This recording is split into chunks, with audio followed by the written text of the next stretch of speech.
Pernahkah kalian membayangkan seorang suci yang tangannya biasa memegang tasbih, tiba-tiba harus berlumuran darah karena dikepung belasan pembunuh haus darah di tengah hutan yang terbakar? Ini bukan sekadar dongeng masa lalu. Ini adalah detik-detik paling mengerikan dalam hidup Sunan Kalijaga. Saat iman beliau diuji bukan dengan doa, melainkan dengan mata pedang dan pilihan mustahil, kembali menjadi perampok yang beringas, atau melihat warga tak berdosa disembelih di depan mata. Inilah kisah tragedi di hutan jati yang selama ini disembunyikan dari catatan sejarah umum. Sebuah pertempuran batin yang akan mengubah cara kalian memandang arti sebuah kesabaran.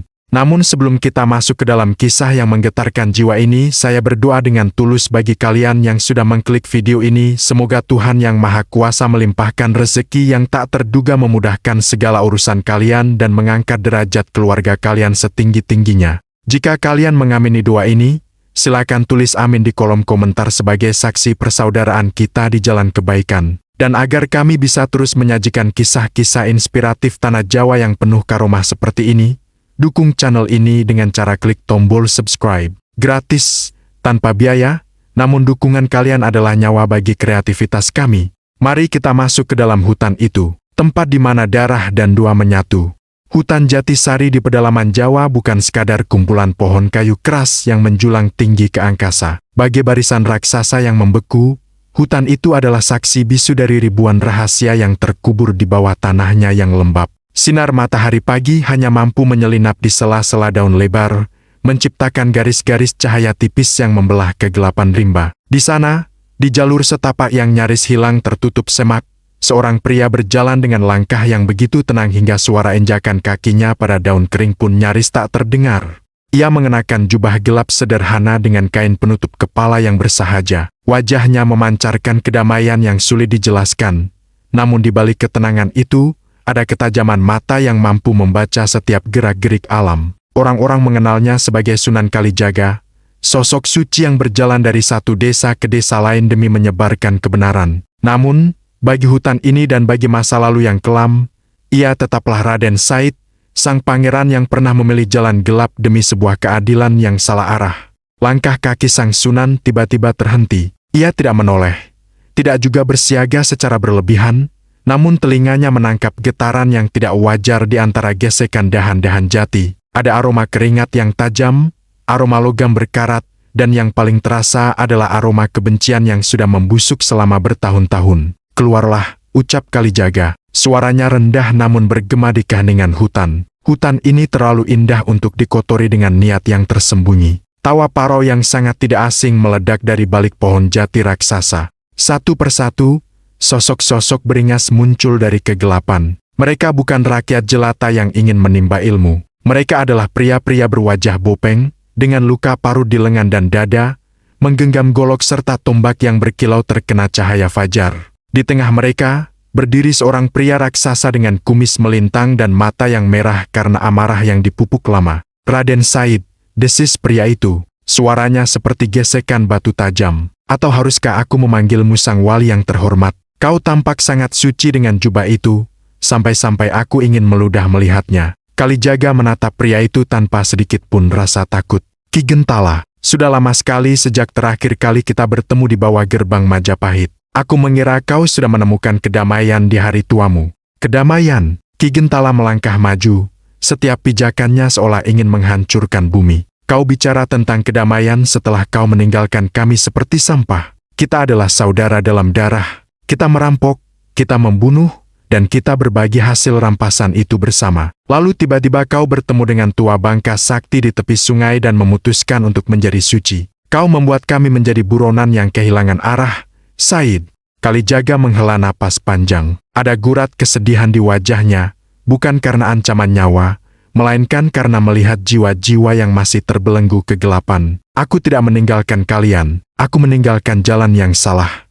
Pintu itu selalu terbuka untukmu juga, Gentala. Jangan berani-berani menceramahiku, teriak Gentala. Ia memberi isyarat dengan tangannya. Dari semak-semak yang lebih jauh, beberapa anak buahnya menyeret 3 orang warga desa yang gemetar ketakutan. Seorang ibu tua, seorang pria muda, dan seorang anak kecil. Mulut mereka disumpal kain, dan leher mereka diancam dengan mata golok yang dingin. Jantung Kalijaga berdegup lebih kencang. Inilah ujian yang sesungguhnya. Bukan kematian dirinya yang ia takutkan, melainkan nyawa jiwa-jiwa tak berdosa yang terseret dalam dendam masa lalu. Lihat mereka, Said, ucap Gentala dengan senyum menyeringai. Warga desa ini memujamu seperti dewa. Mereka bilang kau adalah pelindung. Sekarang, mari kita lihat seberapa besar pelindung mereka mampu berkorban. Aku punya sebuah permainan kecil untukmu. Gentala melemparkan sebuah belati berkarat ke depan kaki Kalijaga. Belati itu tertancap di tanah, bergetar pelan. Ambil belati itu, bunuh pria muda ini dengan tanganmu sendiri, dan aku akan membiarkan wanita tua dan anak ini pergi. Kembali menjadi Lokajaya yang beringas hanya untuk satu tarikan napas, atau kau akan menyaksikan mereka semua aku sembelih di depan matamu. Suasana menjadi sangat mencekam. Angin tiba-tiba berhenti bertiup, seolah alam pun ikut menahan napas menyaksikan dilema yang menghancurkan jiwa itu. Para perampok tertawa mengejek, menantikan sang wali jatuh kembali ke dalam kubangan dosa. Kalijaga menatap anak kecil yang matanya basah oleh air mata ketakutan. Ia melihat ketulusan dan harapan di sana. Ia kemudian menatap Ki Gentala, seorang kawan lama yang telah dirasuki iblis dendam. Di dalam benaknya, peperangan hebat sedang terjadi. Jiwa lamanya, sang Lokajaya yang ahli dalam membunuh secara cepat, seolah berbisik bahwa satu nyawa pria muda itu adalah harga yang murah untuk menyelamatkan dua nyawa lainnya. Namun, jiwanya yang sekarang, jiwa yang telah disucikan oleh air sungai dan doa-doa panjang, tahu bahwa kejahatan tidak bisa dibayar dengan kejahatan lainnya. Mengapa kau diam, sang wali? Tantang Gentala. Mana keajaibanmu? Mana Tuhanmu yang kau agung-agungkan itu? Di sini, di hutan jati ini, hanya ada aku, kau, dan maut. Kalijaga perlahan berlutut, bukan untuk mengambil belati itu, melainkan untuk bersujud. Hei, apa yang kau lakukan? Ambil belatimu, teriak Gentala geram. Kalijaga mengangkat kepalanya, matanya kini berkaca-kaca oleh emosi yang mendalam. Gentala, jika kau menginginkan darah, ambil darahku. Jika kau menginginkan nyawa, ambillah nyawaku. Namun jangan kau kotori tanganmu dengan darah mereka yang tidak mengenalmu. Kau marah padaku, maka tumpahkanlah padaku.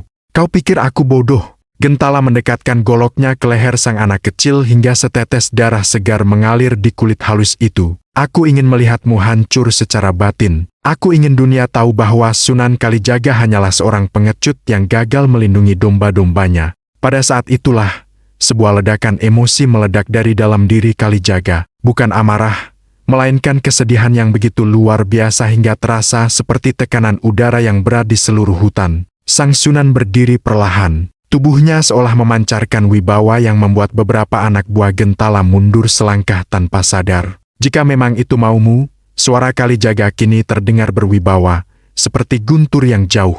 Maka bersiaplah menghadapi apa yang telah kau undang. Kalijaga mulai melangkah maju, tanpa senjata, tanpa amarah di wajahnya, hanya kesungguhan yang mematikan. Serang dia, bunuh dia, teriak Gentala ketakutan melihat perubahan aura mantan pemimpinnya itu. Belasan anak buah Gentala merangsek maju. Mereka mengayunkan golok dan tombak ke arah tubuh sang Sunan. Namun, pemandangan luar biasa terjadi. Kalijaga bergerak bagaikan bayangan di antara pepohonan. Setiap ayunan senjata hanya mengenai udara kosong. Dengan gerakan tangan yang lembut namun bertenaga, ia menyentuh titik-titik saraf para perampok itu, membuat mereka terjatuh lemas seolah tulang mereka berubah menjadi air. Tidak ada darah yang tumpah dari tangan Kalijaga. Ia bertarung dengan keanggunan seorang penari, namun dengan keefektifan seorang pendekar tertinggi. Namun, Ki Gentala yang licik melihat celah. Saat Kalijaga sibuk melumpuhkan anak buahnya, Gentala mengangkat senjatanya tinggi-tinggi ke arah warga desa yang terikat. Matilah kalian semua, teriaknya kalap. Tidak, Kalijaga berteriak, sebuah teriakan yang menggetarkan daun-daun jati di seluruh hutan. Ia melesat, melampaui batas kecepatan manusia biasa. Namun, jaraknya terlalu jauh. Ki Gentala sudah mengayunkan pedangnya dengan kekuatan penuh ke arah sang anak kecil. Dunia seolah bergerak dalam tempo lambat. Kalijaga terjun, tangannya terulur, mencoba menggapai maut yang sedang mengancam. Di saat itulah, sebuah rahasia besar dari masa lalu Kalijaga seolah terpanggil kembali. Kekuatan yang selama ini ia tekan, kekuatan yang ia sumpah takkan pernah digunakan lagi untuk kekerasan, kini harus ia pertaruhkan demi nyawa yang suci. Apakah sang Sunan akan berhasil menyelamatkan mereka tanpa harus menodai tangannya kembali dengan darah? Ataukah tragedi di hutan jadi ini akan menjadi awal dari runtuhnya kesucian sang wali yang paling dicintai di tanah Jawa? Hutan itu kembali gelap saat awan hitam tiba-tiba menutup matahari, meninggalkan pertanyaan yang menggantung di tengah denting logam yang beradu dan jeritan yang tertahan. Kebenaran sedang diuji di bawah tegakan pohon jati yang membisu. Denting logam tajam yang membelah udara seolah melambat saat ujung pedang Ki Gentala hanya berjarak beberapa inci dari leher bocah kecil yang malang itu. Kalijaga melesat, bukan sebagai seorang wali yang lembut, melainkan sebagai kilat yang menyambar di tengah badai. Dalam satu gerakan yang mustahil dinalar mata manusia, ia tidak menangkis pedang itu dengan tangan, melainkan menyusupkan tubuhnya di antara bilah logam dan sang bocah. Serak, suara robekan kain jubah terdengar memilukan di tengah keheningan hutan yang mencekam. Ujung pedang Ki Gentala berhasil menyayat bahu Sunan Kalijaga. Darah segar, merah dan hangat, merembes keluar, membasahi kain jubah gelap yang selama ini menjadi simbol kesuciannya. Warga desa menjadi tertahan, sementara para perampok tertegun diam. Sang wali, sosok yang mereka anggap tak tersentuh oleh duniawi, kini terluka. Kau berdarah, Said. Ki Gentala tertawa histeris, matanya melotot penuh kegilaan. Lihat, kau bukan Tuhan. Kau hanya manusia lemah yang bersembunyi di balik jubah agama. Darahmu sama merahnya dengan darah perampok. Kalijaga tidak mengerang. Ia berdiri tegak, membelakangi warga desa yang kini menggigil di bawah perlindungannya. Ia menoleh sedikit, menatap bahunya yang terluka, lalu kembali menatap Gentala dengan tatapan yang tidak lagi berisi amarah, melainkan kesedihan yang amat dalam. Darah ini adalah pengingat, Gentala, ucap Kalijaga.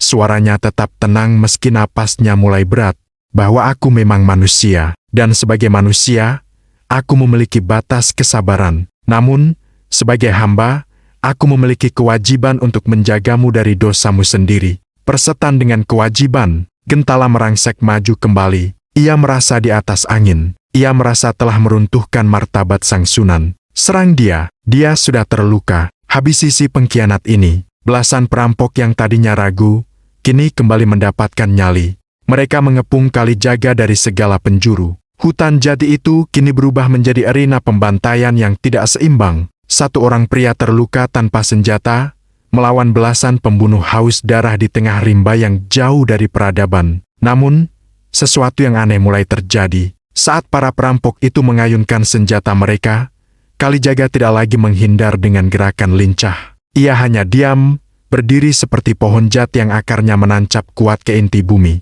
Setiap kali golok atau tombak hampir menyentuh kulitnya, sebuah getaran udara yang tidak terlihat seolah membelokkan arah senjata itu. Kalijaga mulai merapalkan doa dalam hati, sebuah dzikir yang menggetarkan batin. Langit yang tadi tertutup awan hitam kini mulai bergemuruh.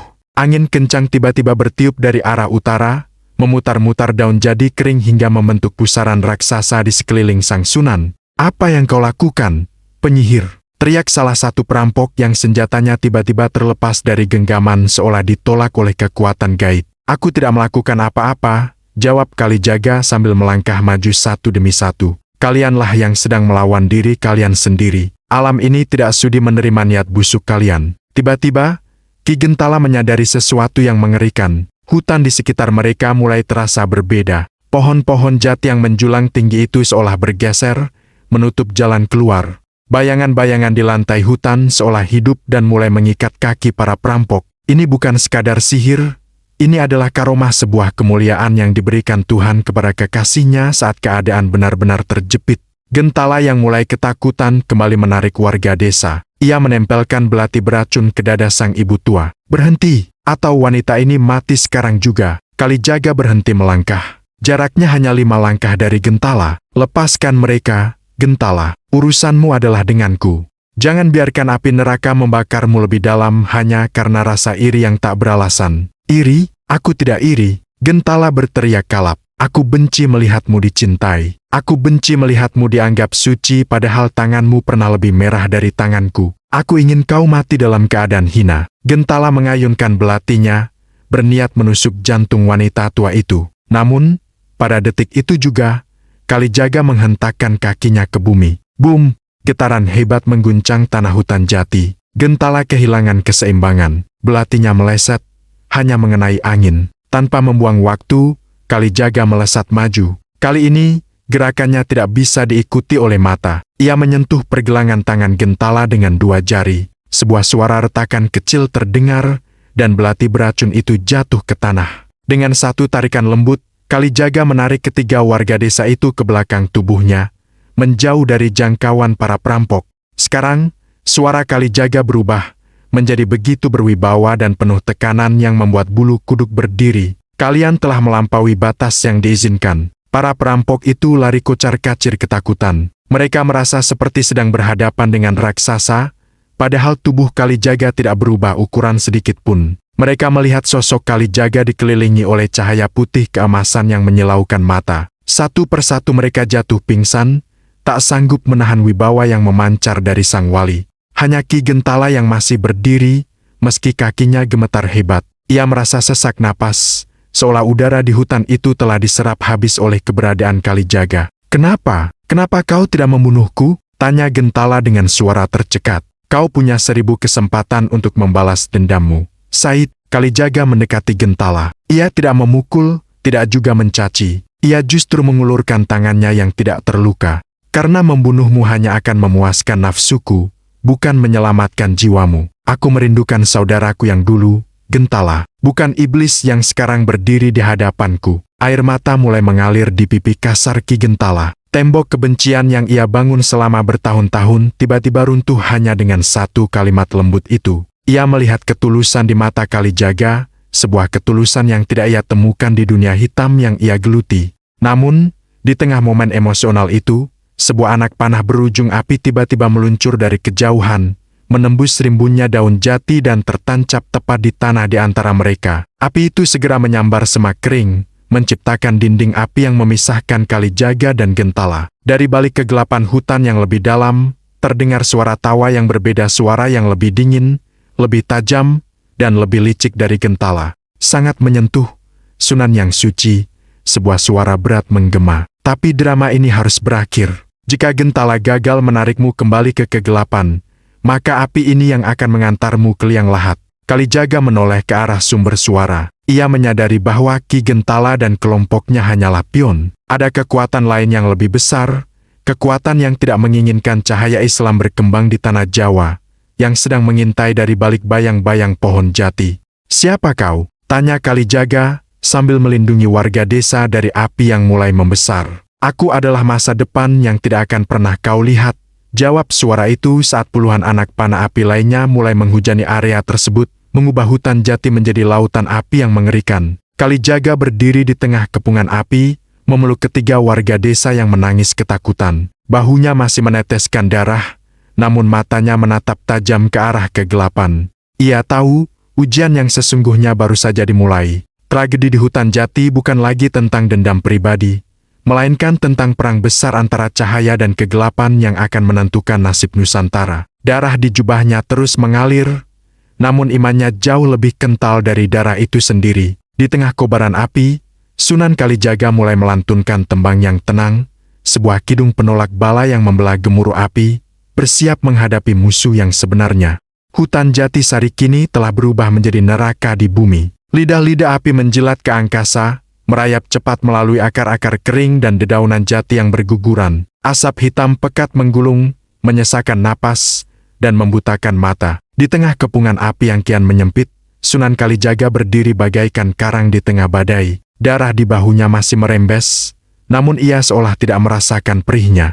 3 warga desa yang ia lindungi bersimpuh di kakinya, menangis dalam keputusasaan yang amat sangat. Di depan mereka, dinding api memisahkan sang Sunan dengan Ki Gentala yang masih terpaku diam. "Lari, Gentala, selamatkan dirimu!" teriak Kalijaga menembus gemuruh api. Namun, dari balik tirai asap, sosok-sosok baru muncul. Mereka bukan lagi perampok berpakaian compang-camping. Mereka adalah barisan prajurit bayaran berbaju zirah hitam tanpa lambang kerajaan, dipimpin oleh seorang pria bertopeng perunggu yang menunggangi kuda hitam legam. Pria itu memegang busur besar, dan dialah sumber dari anak panah api yang mematikan itu. "Hentikan sandiwaramu, Kalijaga," suara pria bertopeng itu menggelegar, dingin dan tanpa belas kasihan. "Kau bicara tentang keselamatan jiwa, sementara kau sendiri akan terpanggang oleh ambisimu menyebarkan ajaran asing ini. Tanah Jawa tidak butuh kedamaianmu. Tanah Jawa butuh kekuatan, dan kekuatan hanya bisa lahir dari api dan darah.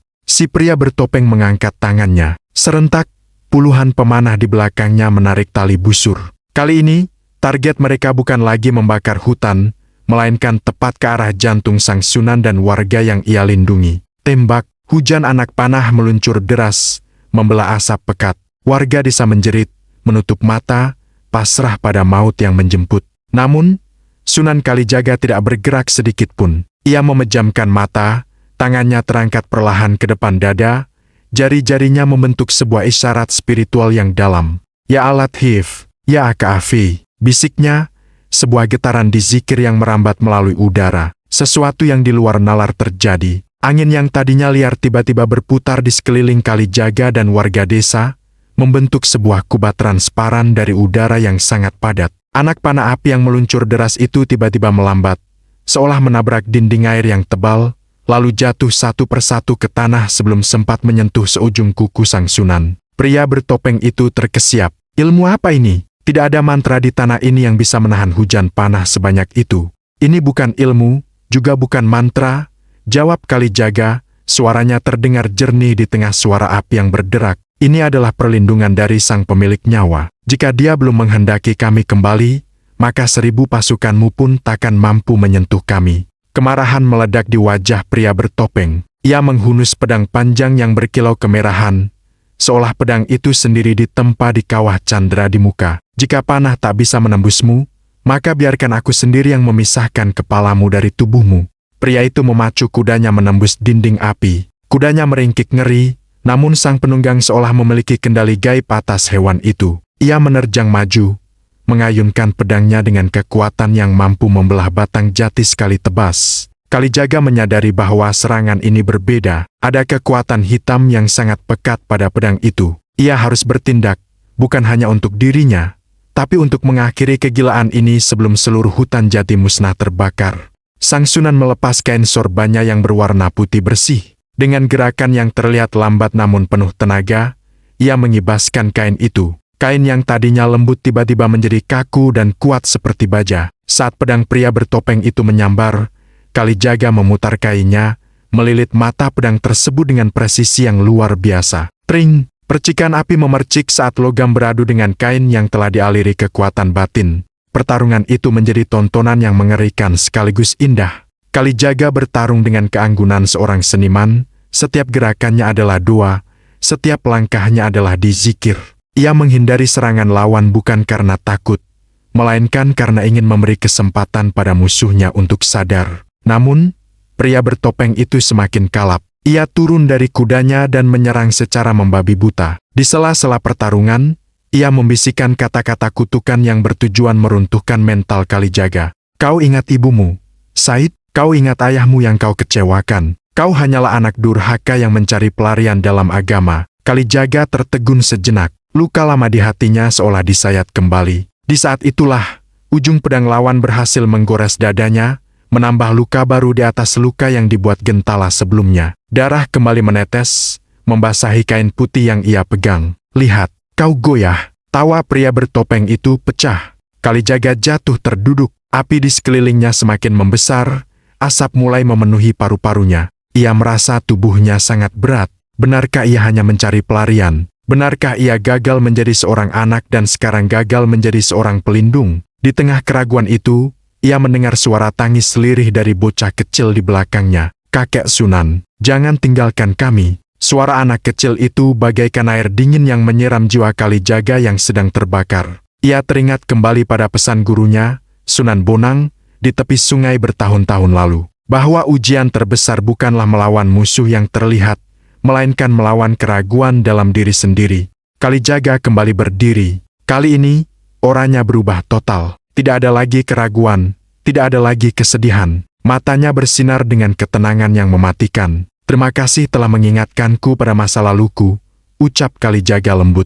Karena tanpa kegelapan itu, aku takkan pernah menghargai cahaya. Ia mengangkat kedua tangannya ke langit. Wahai api, engkau adalah makhluk Tuhan. Wahai angin, engkau adalah tentara Tuhan. Atas izinnya, tunduklah. Sebuah dentuman gaib terdengar. Bumi bergetar hebat. Tiba-tiba, awan hitam yang menggantung di langit terbelah, dan hujan yang sangat deras turun seketika itu juga. Bukan hujan biasa, melainkan hujan yang seolah turun hanya di area hutan jati yang terbakar. Api yang tadi mengamuk dahsyat langsung padam dalam hitungan detik, menyisakan asap putih yang membumbung tinggi. Pasukan zirah hitam itu gemetar. Mereka melihat pemandangan yang tak masuk akal. Hujan turun begitu lebat hanya di sekeliling mereka, sementara di kejauhan langit tampak cerah.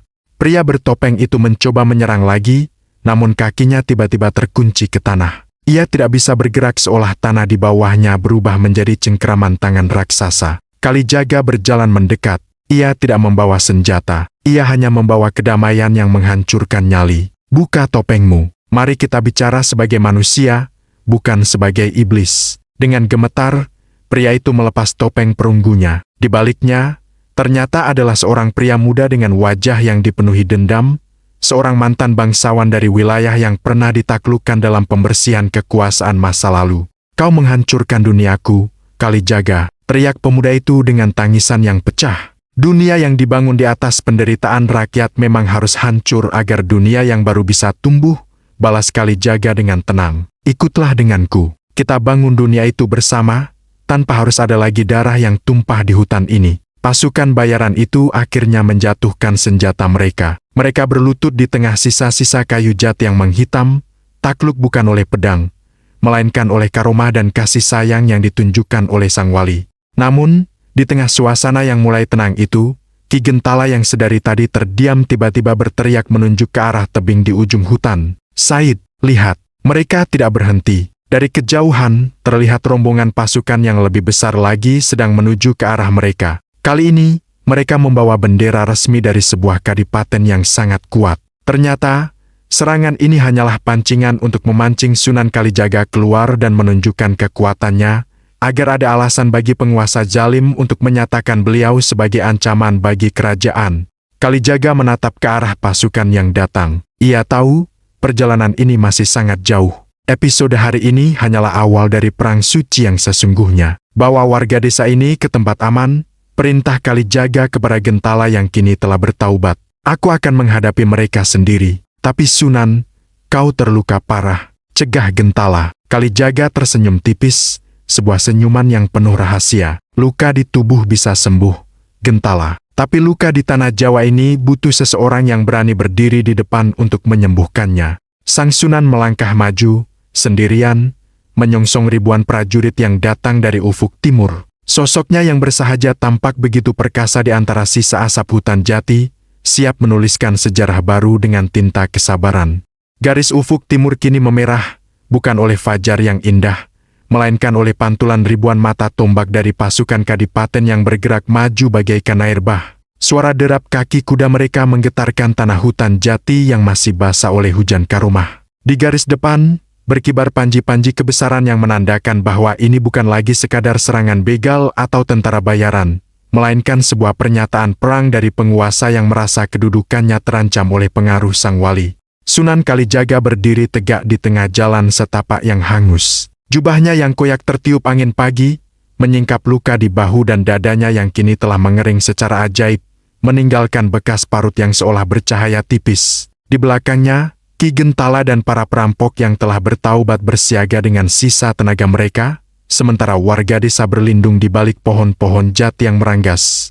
Sunan, mereka terlalu banyak, bisik Gentala, suaranya gemetar bukan karena takut akan kematian, melainkan takut kehilangan sosok yang baru saja memberinya harapan. Biarkan kami menjadi pagar hidupmu. Pergilah, tanah Jawa masih membutuhkanmu. Kalijaga menggeleng pelan. Jika aku lari hari ini, maka kebenaran yang aku bawa akan dianggap sebagai kebohongan yang ketakutan. Tetaplah di sini, jaga mereka. Jangan angkat senjata kecuali aku yang memerintahkan. Pasukan kadipaten itu berhenti hanya dalam jarak beberapa puluh langkah. Seorang panglima dengan zirah emas yang berkilauan, Adipati Karnawijaya, memacu kudanya ke depan. Wajahnya keras, penuh dengan ambisi yang meluap-luap. Ia menatap ke arah hutan yang hangus, lalu ke arah Kalijaga yang berdiri sendirian. Raden Said, suara Adipati itu menggelegar. Atau haruskah aku memanggilmu pemberontak? Kau telah menghancurkan pasukan penjaga perbatasan kami dan menggunakan sihir hitam untuk membakar hutan ini. Atas nama hukum Kadipaten, menyerahlah atau kami akan meratakan tempat ini beserta seluruh isinya. Kalijaga melangkah maju 3 tindak. Setiap langkahnya terasa memiliki bobot yang membuat para prajurit di barisan depan menarik napas panjang. Adipati, mata bisa melihat namun hati bisa buta. Api ini bukan bermula dariku, dan hujan tadi bukan sihir hitam. Aku berdiri di sini bukan untuk melawanmu, tapi untuk mengajakmu melihat kebenaran yang sedang kau injak-injak.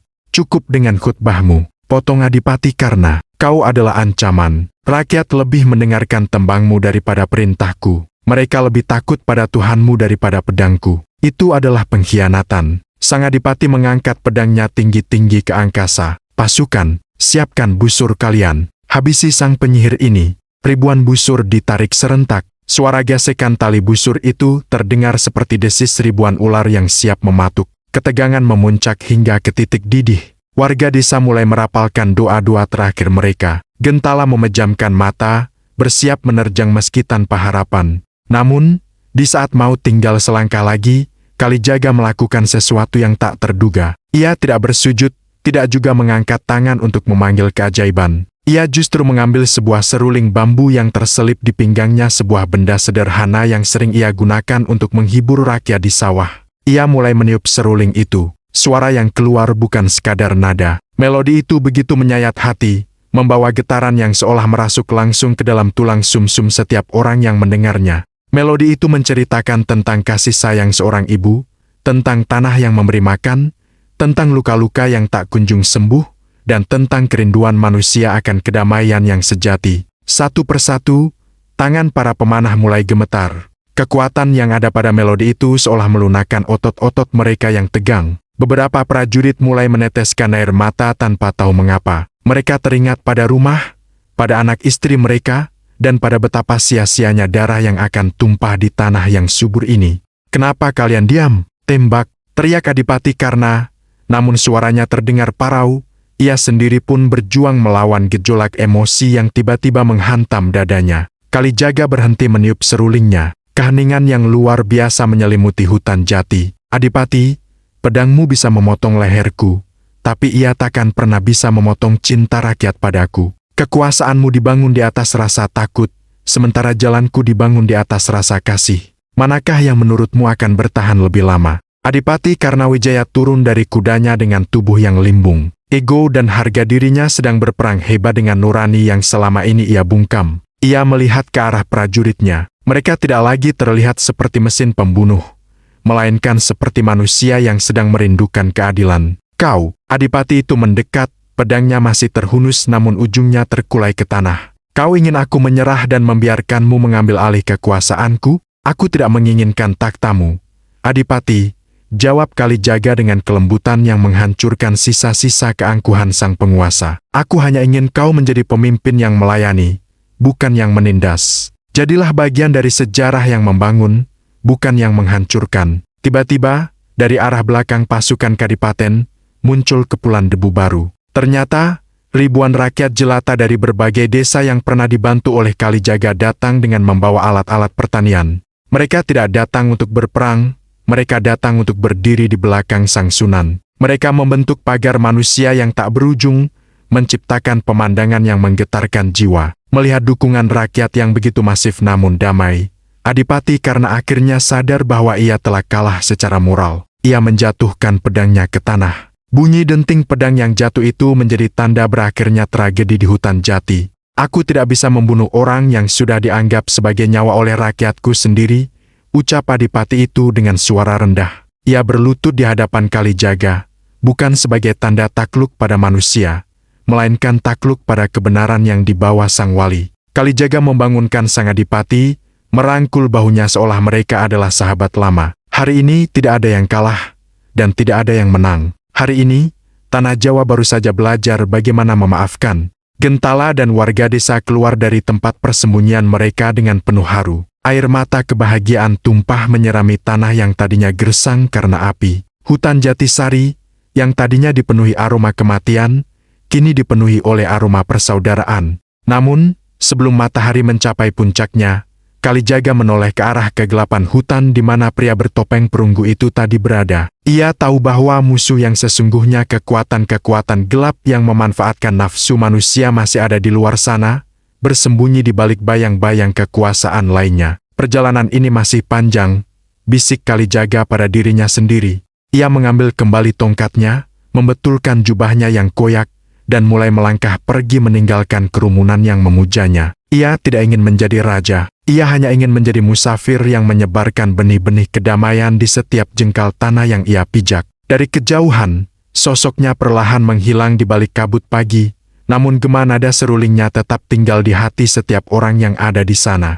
Sebuah melodi yang akan diceritakan turun-temurun sebagai kisah tentang seorang pendekar yang menaklukkan ribuan pedang hanya dengan sepotong bambu dan keteguhan iman. Tragedi di hutan jati berakhir bukan dengan tumpukan mayat, melainkan dengan lahirnya harapan baru. Dan di bawah pohon jati tua yang masih mengeluarkan sisa asap, terukir sebuah tanda bahwa di tempat itulah, seorang mantan perampok besar telah benar-benar mati, dan seorang wali yang agung telah benar-benar lahir untuk selamanya.